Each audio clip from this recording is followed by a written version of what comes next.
What is the second death in the Bible, in the New Testament? The second death is mentioned on multiple occasions in the book of Revelation and is synonymous with the lake of fire. It is a death in that it is a separation from God, the giver of life. It is called the second one because it follows the physical death. Revelation 21:8 explains the second death in most detail. The cowardly, the unbelieving, the vile, the murderers, the sexually immoral, those who practice magic arts, the idlers and liars, their place will be in a fiery lake of burning sulfur. That is their second death.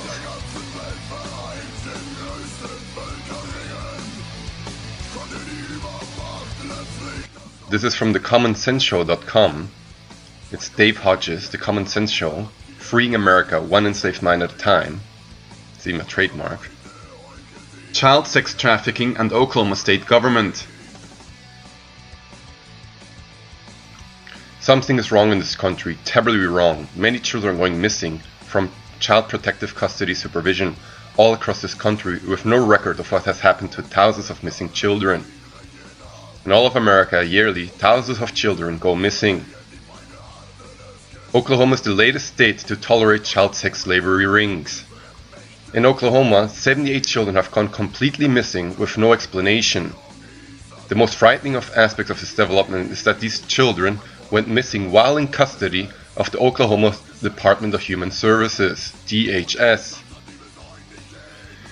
Even the Oklahoma media is asking questions. Millie Carpenter, who holds the position of the Department of Human Services, DHS's Permanency and Well-Being Program Administrator, and her cohort Melissa Jones, DHS Program Supervisor, insists that there's nothing wrong and their publicly funded agency has made absolutely no mistakes. No mistakes? There are 78 children under their care who are missing. Nothing wrong? Carpenter and Jones, well, the ones that run the place, insist there is DHS accountability and that all 78 missing children should be considered runaways and that they have not been abducted. How would they know since the children are missing? Please allow me to emphasize that these 78 children were under the custody and care of the Department of Human Services at the time of their disappearance. They were under the care of the state. If these children had disappeared while in the custody of their parents, wouldn't there be a hell to pay regarding parental accountability? You would go to jail. Both the authorities and the media should be asking questions about the supervision and agency accountability. When these children were not in their tax-supported bed at night, why was nothing done?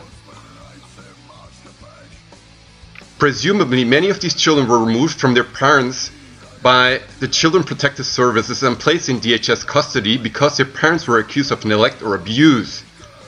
Isn't DHS responsible for room and board? Each child is required to be accounted for with regard to state allocations for food and housing. Therefore, can some responsible person of authority connected to DHS please explain to me why 78 missing persons reports have not been filed? They did not report that they weren't missing. Why weren't the police notified? If these children were removed from their parents' home, then a court would have to be involved. As such, a court should have been immediately notified if the children went missing, because the court order was not being complied with. Again, the fact that these children were not even reported as missing is inexcusable. And she says that she's a mental health counselor, and that she actually I used to be a mental health counselor, and these types of administrative procedures were part of my training.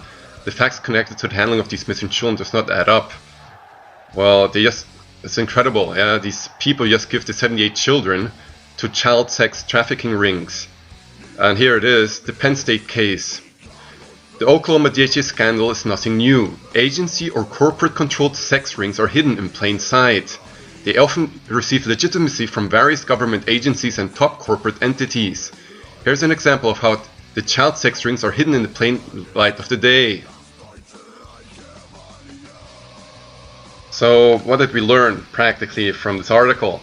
That children under the care of the state simply vanish and disappear, and that the people do not report them missing. It is just one case of many. Yeah, this is one case that practically came up. In Eastern Europe, it is normal that young girls, and under the protective, that orphaned girls, or that have been taken away from the parents, that are under care of the state, are regularly abducted. This is an international mafia, global trade practically in girls and boys and children, or the so-called global elites that consume them. So in the United States, children in orphanages simply disappear without the police being notified about these disappearances. They just simply disappear and they become a no-namer. They don't exist anymore. This happens in Eastern Europe and Russia as well, and also in Europe. That's why we cannot believe official statistics from the government, actually from the United States government as an example, that tell us that only from the 800,000 children that disappear every year, only about 200 are real kidnappings, and 30,000 are family or friends. Yeah, we'll check out the video now on the statistics. Well, I asked Google how many children go missing in the world every year, and there's a PDF file from icmec.org. At least 8 million children go missing each year worldwide, apparently, to their estimates. If you go back lower, missing people worldwide, MCA tracing services, 1 million children are reported in the US and the UK every year missing. And then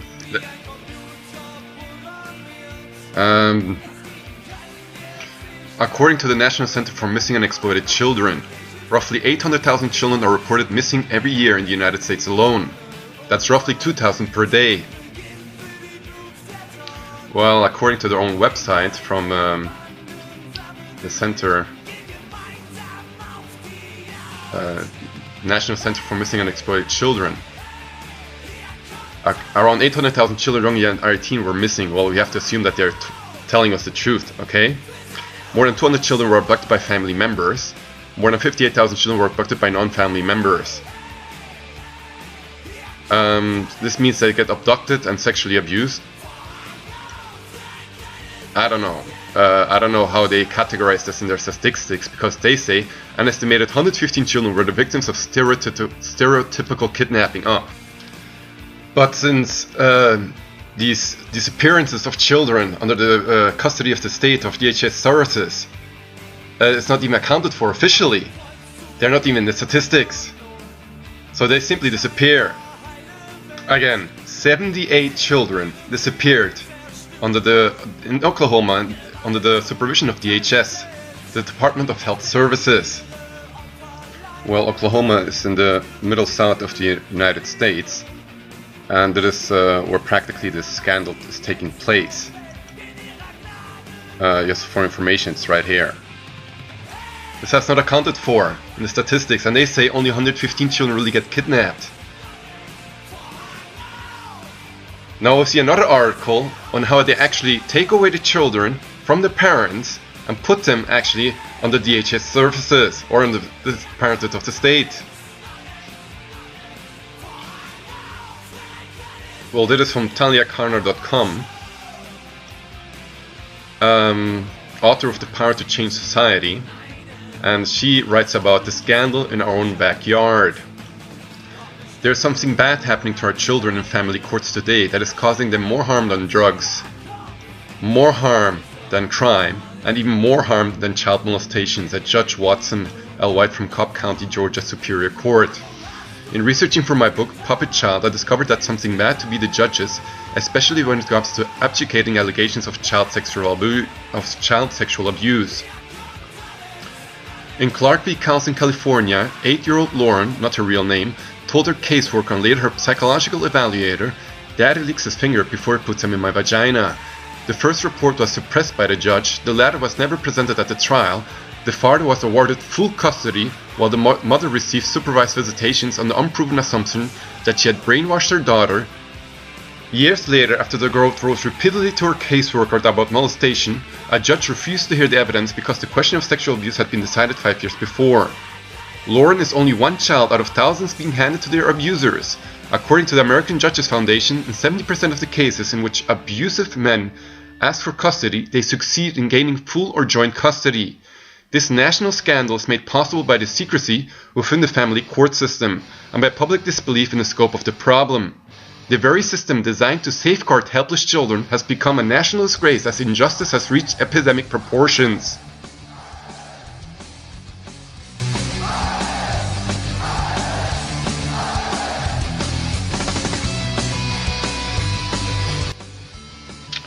Well, my mother is intertwined in one of these cases where the judge and court is also in California, in the area of San Francisco practically. And a mother that is in the Netherlands lost her child because she apparently kidnapped the child, where she actually tried safeguarding it from her former partner and the father of the child. She took her to the Netherlands not knowing what else to do, and she wanted actually a divorce. In this case again, Interpol was actually used to snatch the child while she was on their way. This was practically done by the governments, by the Dutch governments and by international and European police force and the international police force, all working together to snatch that child and give it back to the father in California. And now the judge has decided practically that the mother is crazy, that she shouldn't have kidnapped the child, and that she can only see her child twice a year.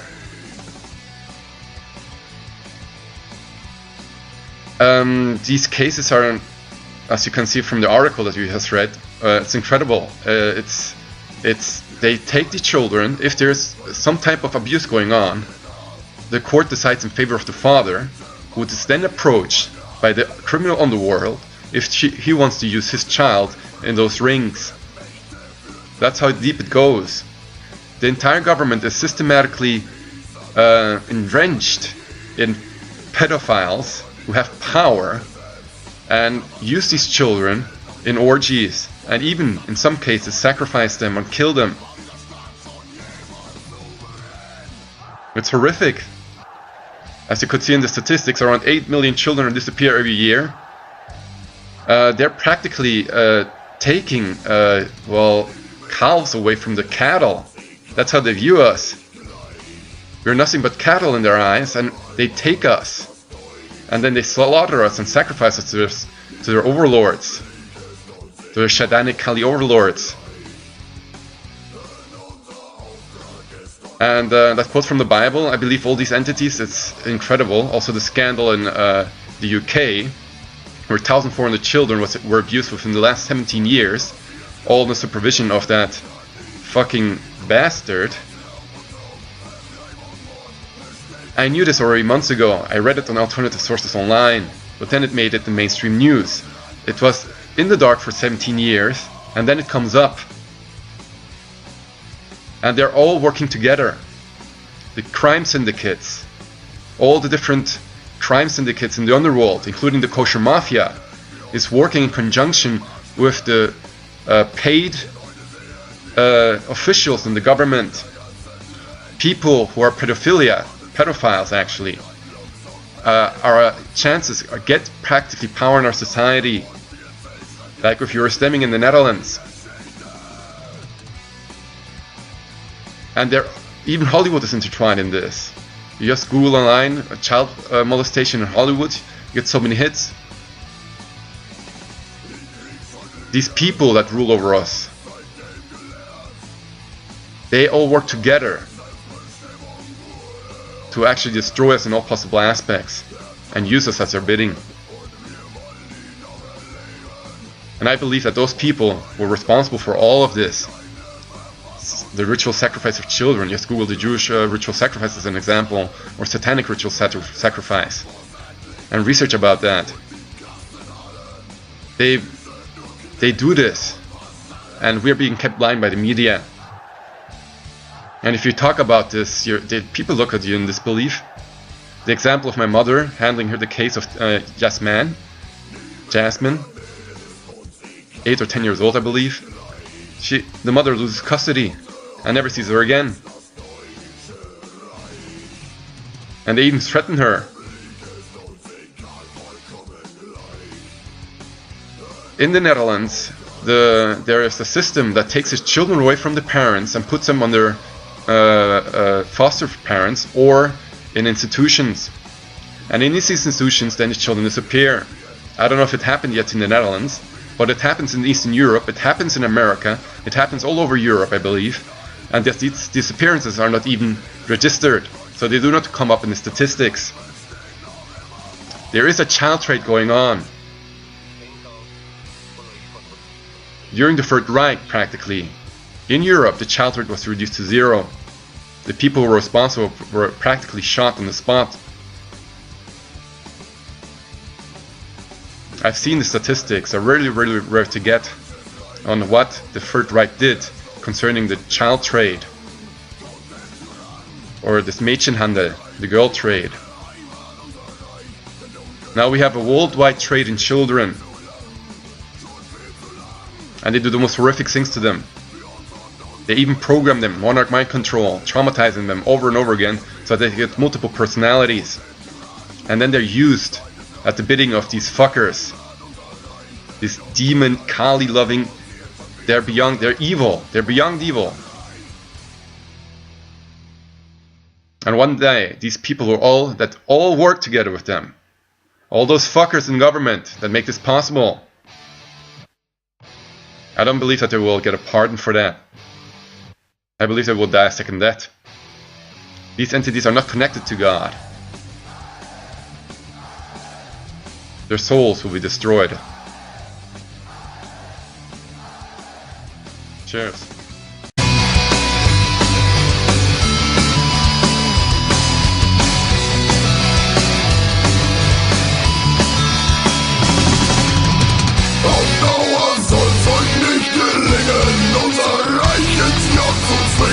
Zittert Feinde, ihr Verbrecher, drohen weg die Schadenrächer. Meiner Baby soll es euch nicht gelingen, unser Reich ins Joch zu zwingen. Zittert Feinde, ihr verdammten Verbrecher, täglich weg.